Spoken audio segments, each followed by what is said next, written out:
ओम काळेश्वरी, ओम नमो भगवती, आई राजा उदे उदे, सदानंदीचा उदे उदे. मित्रांनो, मला एक कमेंट आली होती की एक जो भक्त होता तो देवऋषाकडे गेला आणि देवऋषाकडे गेल्यानंतर अगोदर त्याला सांगितलं की देवीचं वारं येतंय आणि त्याच्यानंतर सांगितलं की देवीचं वारं आणि नसून हे भूताचं वारं आहे. याच्या अंगामध्ये भूत येतंय म्हणून.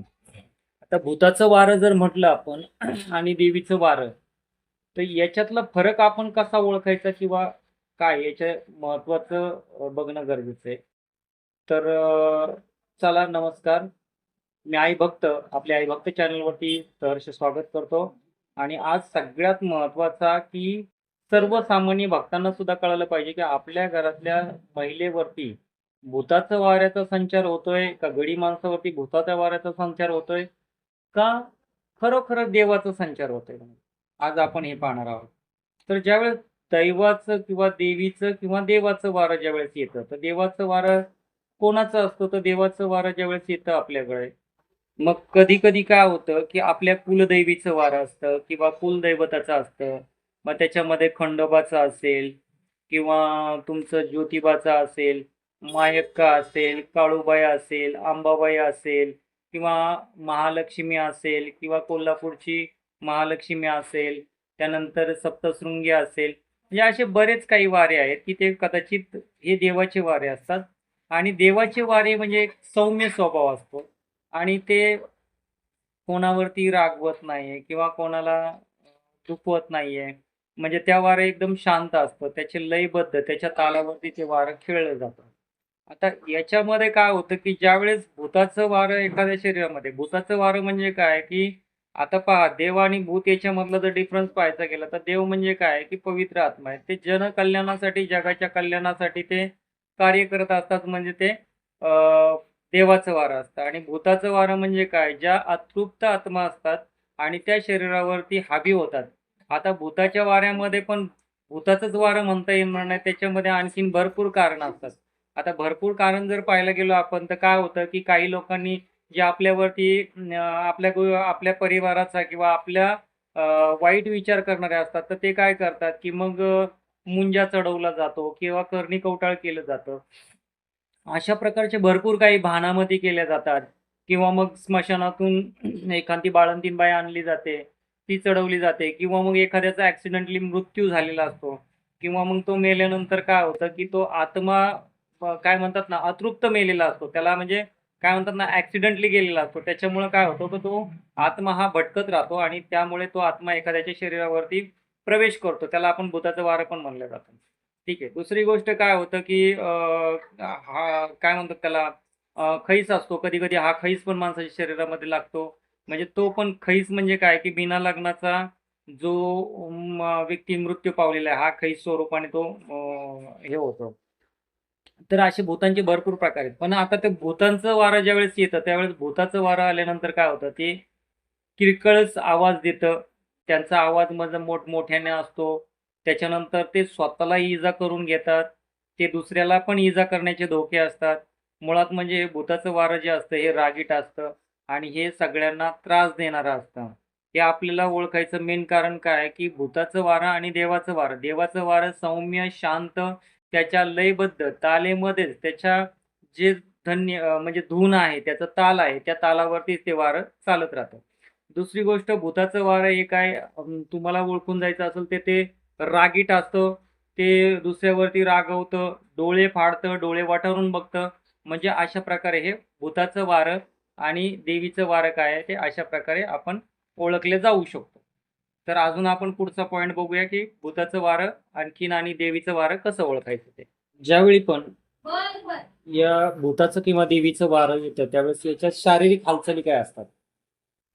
तर शारीरिक हालचाली काय असतात? तर ज्यावेळेस देवीचं वारं येतं, त्यावेळेस देवीचं वारं काय होतं, की देवीचं वारं हे एकदम सौम्य, शांत, कुठे म्हणजे रागावत नाही किंवा असं चिडत नाही कोणावरती.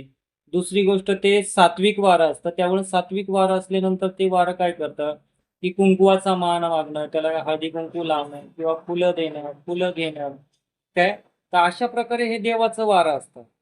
पण याच्या उलट जर पाहिलं आपण तर भूताचं वारं काय असतं की ते डोळे आहे ना, डोळे असे इकडे तिकडे फिरवणार, त्याच्यानंतर ते एखाद्याकडे पाहताना रागाने पाहणार, म्हणजे अशा प्रकारे त्याच्यानंतर ते किंचाळणार, ते म्हणजे त्रासदायकच असतं ते.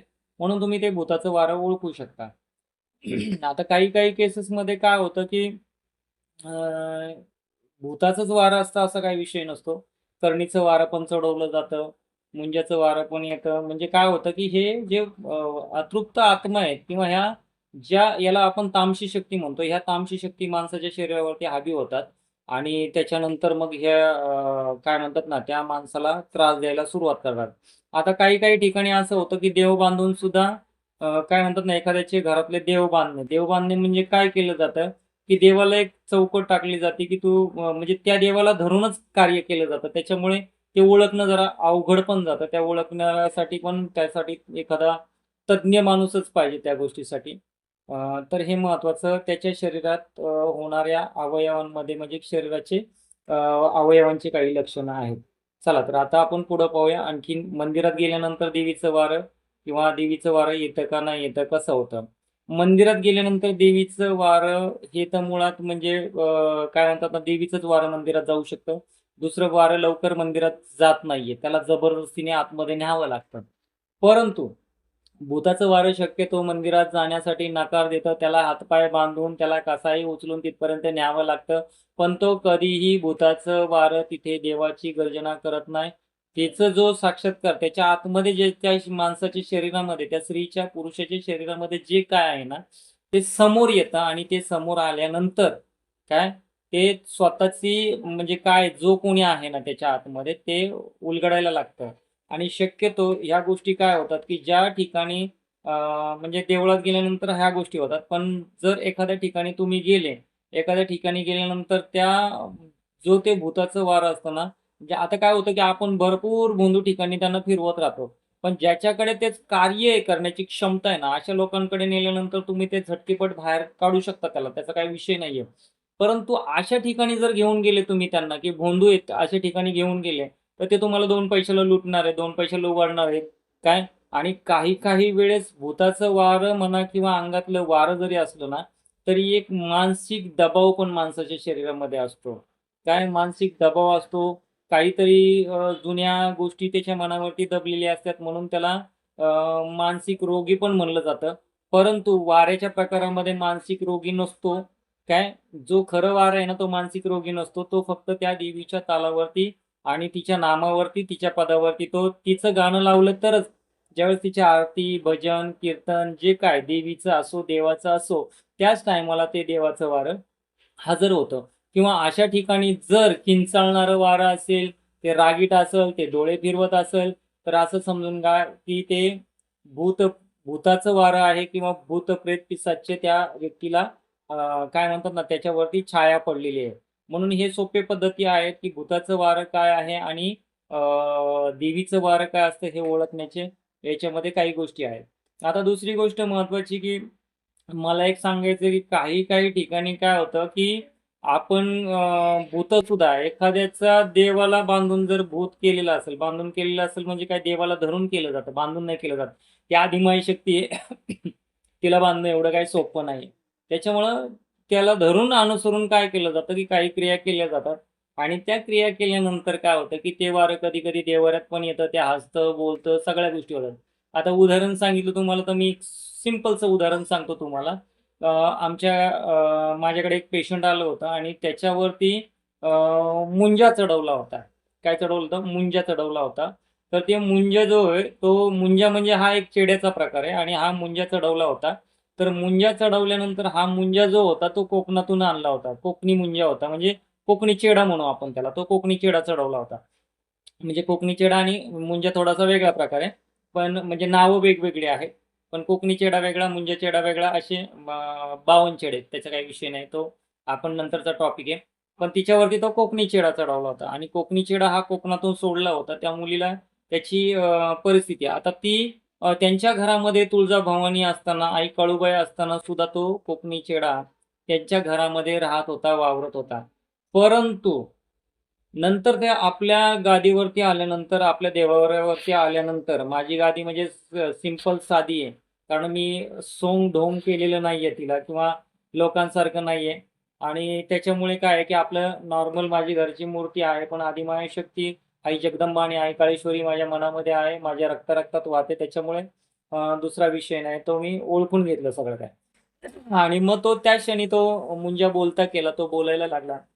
म्हणजे तो कोकणी चेडा बोलायला लागला आणि बोलायला लागल्यानंतर त्याने सांगितलं त्याचं नाव काय, कुठून आला, कसा आला. आणि तो त्यांच्या घरामध्ये त्रास देत होता. पण लोकांना काय वाटायचं किंवा त्यांच्या घरच्यांना काय वाटायचं की त्या मुलीला वारं येतंय म्हणून. आता चेडा काय होतं की आई काळूबाईच्या सानिध्यामध्ये चेडे गोटे आहेत. ज्या ज्या भक्तांना आई काळूबाईचं वारं असतं, काही काही वेळेस चेड्यांचं वारं येतं, बावन चेड्याचं वारं शरीरामध्ये प्रवेश करतं. मग काय होतं की सोडलेला चेडा वेगळा आणि अंगात आलेला चेडा हा वेगळा असतो. अंगात आलेला चेडा हा रुद्ररूप घेतो, परंतु इतरांना आणि त्या भक्ताला कधीही त्रास देत नाही. आणि जर तुमच्या वारं, तुम्ही आम्ही ठरवणारे वाऱ्याचं कोणीच नाहीये. मी जरी देवऋषी असलो तरी वारं कोणत्या देवाचं येतंय आणि काय येतंय हे ठरवणं सुद्धा माझा अधिकार नाही येतो. काय, जे तुम्ही पद लावाल, जे त्याचं ताल द्याल, जे वारं तिच्या शरीरामध्ये किंवा त्याच्या शरीरामध्ये येणार आहे, हे त्याचं त्याने कबूल केलं पाहिजे. की बळजबरीने वारं घुमवून मी सांगितलं लक्ष्मी यायचं आहे, तर लक्ष्मी यायचं म्हणून जमत नाहीये. मी अगोदरचा व्हिडिओ बनवला होता की गादीवरती जर तुम्ही एखाद्याच्या गादीवर जाताय, तर तुम्हाला त्या गादीवर गेल्यानंतर फसवलं कसं जातं हा व्हिडिओ नक्कीच पहा. कारण काय होतं की लोक तुम्हाला सांगतात की माझ्याकडे काळूबाईची गादी तर तुम्हाला काळूबाईचंच वारं येतं, माझ्याकडे अंबाबाईची गादी आहे तर तुम्हाला अंबाबाईचंच वारं येतं, माझ्याकडे बाबांची गादी आहे तर तुम्हाला बाबांचंच वारं येतं. असं नाहीये. जे सत्य आहे ना, सत्य शोधा आणि सत्यापर्यंत पोहोचण्याचा प्रयत्न करा. या भोंदू गोष्टीकडे लक्ष देऊ नका. मी पहिल्यापासून तुम्हाला हजार वेळा सांगत आलेलो आहे. कारण जो खरा भक्त असतो किंवा जो खरा सनातनी आहे किंवा जो खरा हिंदू धर्म पाळण्याचं, देवदेवतांची पूजा करण्याचं ज्याच्याकडे सामर्थ्य आहे किंवा जो खऱ्या भक्तीने लोकांसाठी, जनकल्याणासाठी पूजा करतो किंवा जनकल्याणासाठी करतो, अशा लोकांकडे जा. कुठेही पैसा घालून स्वतःला बर्बाद करू नका.